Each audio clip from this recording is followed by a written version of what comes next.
बिस्मिल्लाहिर्रहमानिर्रहीम। अल्लाहुम्मा सल्ली अला मुहम्मद व अला आलि मुहम्मद व बारिक वसल्लिम अलैहि। Dear students, in today's lecture we are discussing topic ionization constants of acids, ionization constants of acids Ka। तो बड़ा जी पेज 231 पर ये आपका टॉपिक मौजूद है। तो सबसे पहले आप हेडिंग बनाएंगे एसिड्स एज वीक इलेक्ट्रोलाइट। बेटा जी प्रीवियस लेक्चर में मैंने आपको इलेक्ट्रोलाइट की डेफिनेशन लिखवाई थी, ठीक है ना जी। A substance which ionises into cations and anions on dissolving into water or on melting and allows the electric current and allowed the electricity to conduct through its solution or molten state। Electrolytes बेटा जी acid basis salts ये सब क्या होते हैं? Electrolytes होते हैं। Electrolytes जो हैं वो आयोनाइजेशन की बुनियाद पर दो तीन जो है वो दो किस्म के हैं, वीक इलेक्ट्रोलाइट्स और स्ट्रॉन्ग इलेक्ट्रोलाइट्स। स्ट्रॉन्ग इलेक्ट्रोलाइट्स जो हैं वो इक्विलिब्रियम पर जाते जाते मुकम्मल तौर पर आयोनाइज कर जाते हैं, जबकि वीक इलेक्ट्रोलाइट जो है वो इक्विलिब्रियम पर थोड़ा सा आयोनाइज करते हैं, यानी कैटायंस और आयंस थोड़ी मकदार में पैदा करते हैं। तो यहाँ पे जो है acid and basis when dissolved in water may और may not be completely dissociated. अगर कंप्लीटली डिसोसिएटेड होते हैं तो इसका मतलब वो स्ट्रॉन्ग इलेक्ट्रोलाइट हैं, और अगर जो है वो कंप्लीटली डिसोसिएट नहीं करते हैं तो इसका मतलब वो वीक इलेक्ट्रोलाइट हैं। Many acids are weak electrolytes and they ionize to an extent which is much less than 100%। कोई भी एसिड जो है, ज़्यादातर एसिड जो है वो 100% डिसोसिएट नहीं करते, ठीक हो गया ना। जो 100% डिसोसिएट करते हैं उनका फिर क्या करना है वो बाद में करते हैं। The value of K a called the dissociation constant. बड़ी डेफिनेशन, अगला हेडिंग क्या शुरू हो गया? Ionization constant of acid. Ionization constant of acid. तो the value of Ka called the dissociation constant of acid, it is the quantitative measure। ये definition शुरू हुई है। It is the quantitative measure of the strength of the acid। Suppose we have an acid Ha। फर्ज कर लें, calculation बड़ा शुरू हो गई है। Suppose we have an acid Ha which dissolves in water, जिसको पानी में हमने डिजोल्व किया है।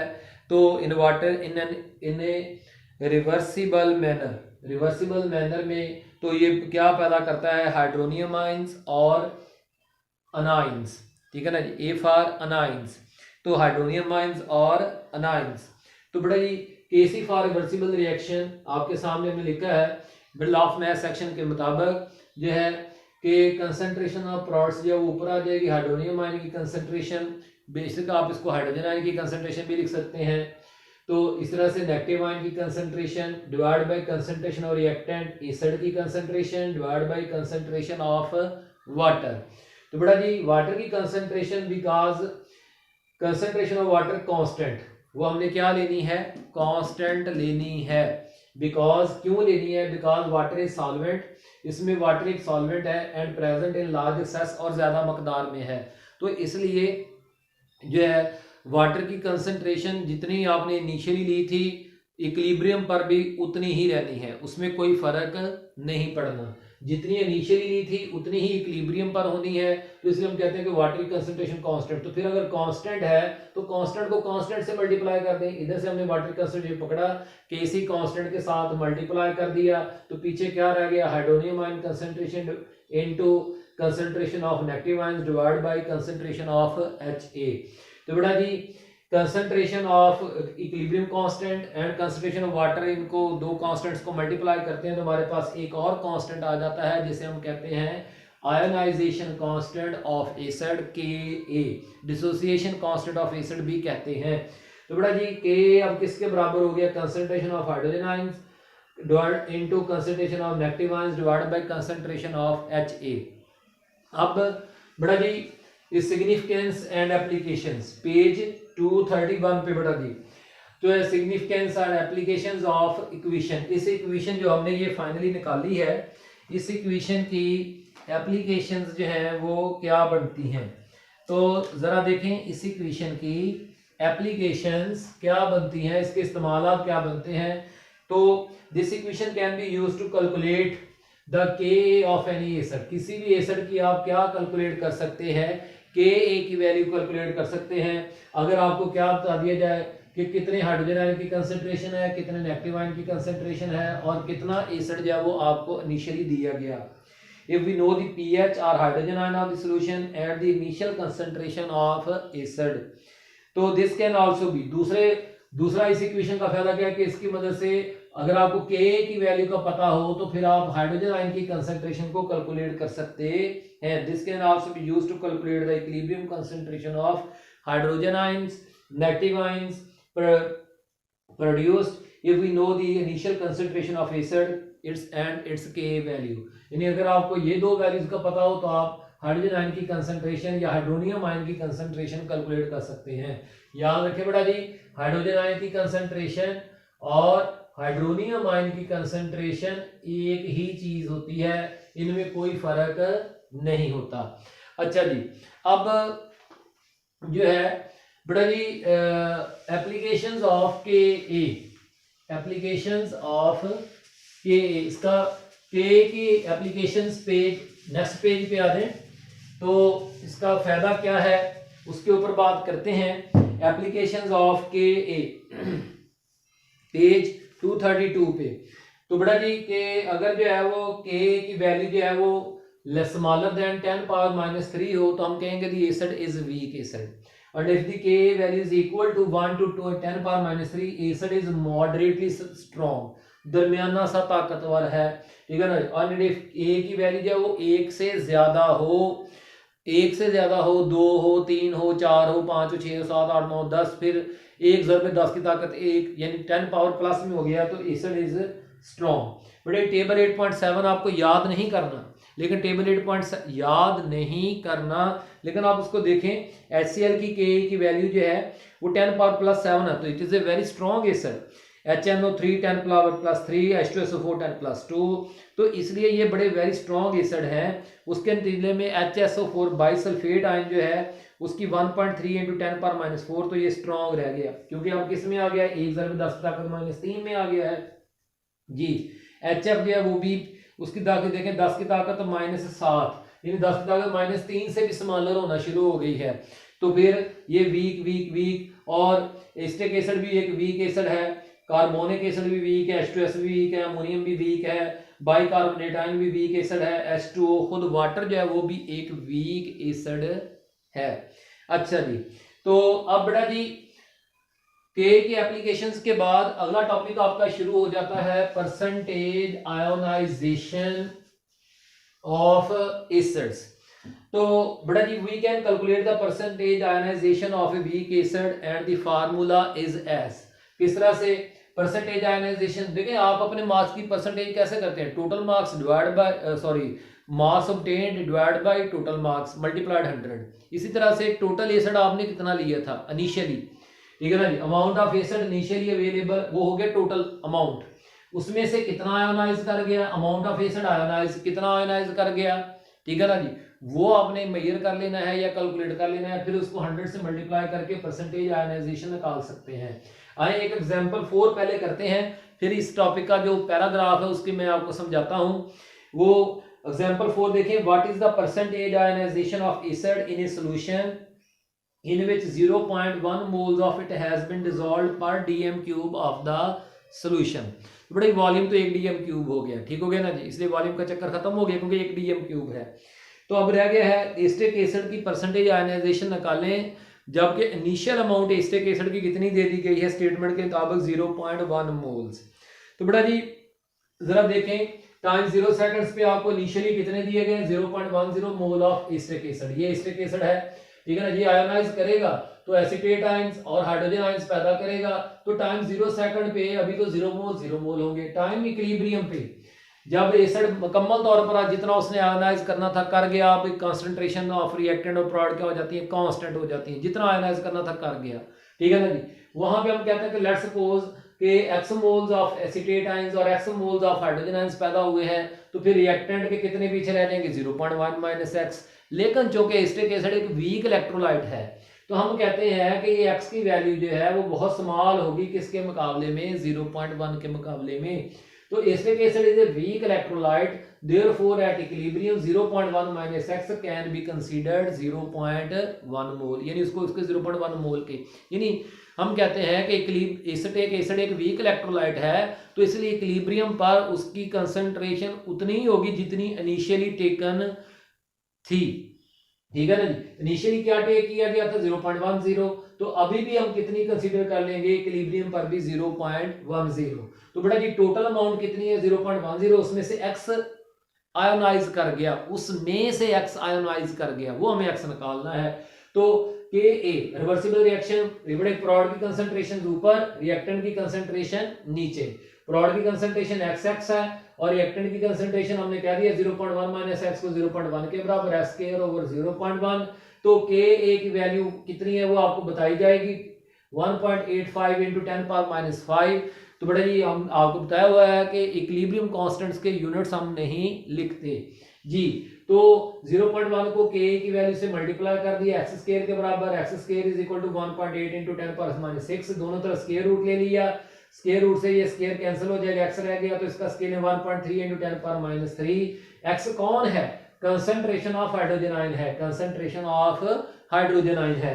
तो अब बेटा जी हमारे पास इसका मतलब ये हुआ कि अब हम ये कह सकते हैं कि जो है एसिड आयोनाइज्ड, कितना एसिड आयोनाइज्ड हुआ, वो किसके बराबर होगा, कंसंट्रेशन ऑफ हाइड्रोजन आयंस यानी x के बराबर, यानी 1.3 इंटू 10 पावर माइनस 3। और बेटा जी इनिशियल अमाउंट कितनी थी, initial amount of acid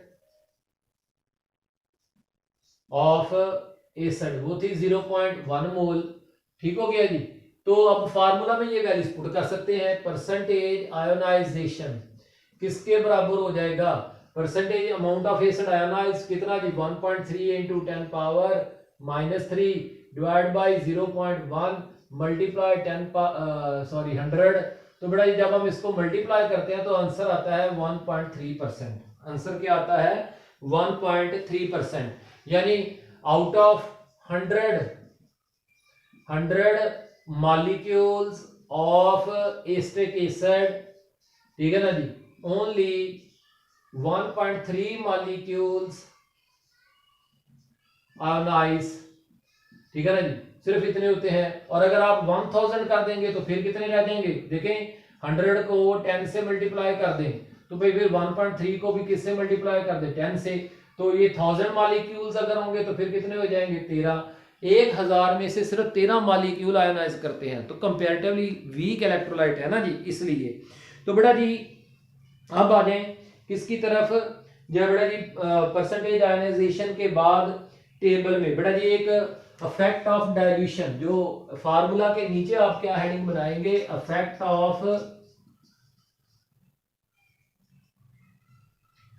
of dilution on ionization of acids. जब आप एसिड्स को पतला करते हैं यानी उनमें पानी डालते हैं, तो पानी डालने से उन एसिड्स की आयोनाइजेशन कम होगी या ज्यादा। बेटा जी अभी आप थोड़ी देर पहले हमने एक आपको बताया HA concentration water into hydronium ion concentration, और ये देखें ये साइड किसकी है, ये आयोनाइज्ड एसिड की है, ऐसे ही है ना जी। ये साइड किसकी है, ये अनआयोनाइज्ड एसिड की है। तो बेटा जरा देखें अकॉर्डिंग टू ली चैटलेव प्रिंसिपल, अगर आप पानी की कंसेंट मकदार बढ़ाते जाएंगे इक्विलिब्रियम पे, रिवर्सिबल रिएक्शन कहां पर मौजूद है, रिवर्सिबल रिएक्शन इक्विलिब्रियम पर मौजूद है। ठीक हो गया ना जी। अब आप उसमें क्या करते हैं, आप उसमें पानी की कंसंट्रेशन को बढ़ा देते हैं, पानी की मकदार, एडिशन ऑफ वाटर, तो भाई इक्विलिब्रियम डिस्टर्ब होगा। दोबारा से इक्विलिब्रियम में आने के लिए, सेकंड इक्विलिब्रियम में आने के लिए क्या करना पड़ेगा, फॉरवर्ड रिएक्शन को चलेगा। फॉरवर्ड रिएक्शन कौन है, आयोनाइजेशन। तो इसका मतलब ये है कि जैसे जैसे आप किसी भी एसिड के अंदर पानी डालते जाएंगे उस एसिड की आयोनाइजेशन ज्यादा बढ़ती जाएगी। ठीक है ना जी। तो के की वैल्यू कांस्टेंट ही रहनी है, के की वैल्यू क्या रहनी है, कांस्टेंट, लेकिन आयोनाइजेशन की मकदार बढ़ती जानी है।